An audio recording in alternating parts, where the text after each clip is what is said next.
Des sols à sec, des terres infertiles, des rivières qui disparaissent. L'Iran manque d'eau et c'est son point faible, l'un des dangers qui menacent sa stabilité aujourd'hui. Une source de tension. Les paysans qui ne peuvent plus travailler manifestent. Des dizaines de familles sont obligées de quitter les campagnes. Direction le nord-ouest du pays, aux confins de la Turquie et de l'Irak. Nous voici à Urmia, au milieu d'une immense étendue de sable. Un désert. Mais un désert pas comme les autres. Ici, il y a 20 ans, c'était le plus grand lac salé du Moyen-Orient. Enfant, Majid Moussazadeh y venait en vacances.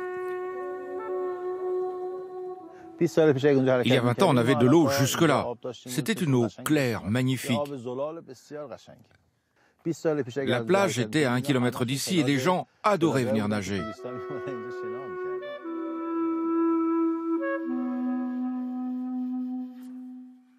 Depuis 1995, la superficie du lac d'Urmia a été divisée par 10.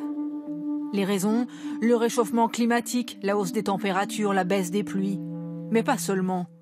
Pour développer son agriculture et son autonomie alimentaire, la région a puisé sans compter dans les rivières qui alimentent le lac. On a gaspillé nos ressources. C'est comme une piscine. Si vous arrêtez les 3 robinets qui l'alimentent, elle ne se remplit pas. Le lac, c'est pareil. On a mal géré nos réserves d'eau. Depuis la révolution islamique de 1979, la population a doublé et les Iraniens consomment 2 fois plus d'eau que la moyenne mondiale, 300 litres par jour par personne, du gaspillage. Le gouvernement, conscient de l'enjeu, a commencé un long travail de pédagogie avec des publicités diffusées à la télévision. 1 minute de douche égale 35 bouteilles d'eau. 2 minutes de vaisselle égale 12 bouteilles d'eau. Il y a de l'eau, mais pas beaucoup. Il y a urgence, car la sécheresse impacte l'économie nationale. Autour du lac salé d'Urmia, les plages sont désormais désertes, figées dans un passé qui semble bien lointain. En s'asséchant, le lac devient par endroits une mer de sel. Une épaisse couche blanche qui bouleverse le quotidien des 5 millions d'habitants du bassin.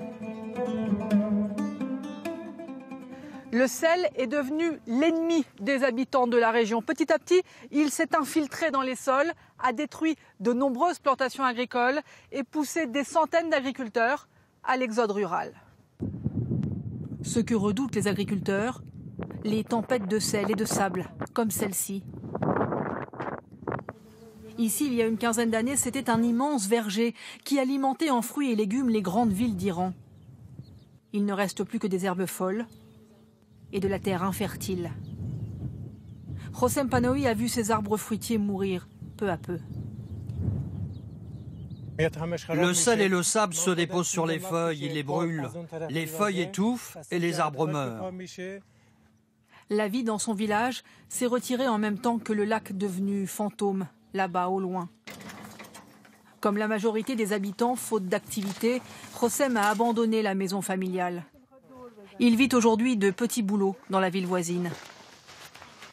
Vous voyez ici, avant, il y avait 6 familles qui vivaient dans la même maison. Tout le monde est parti. Aux côtés de son fils, il ne cache pas son désarroi et sa frustration.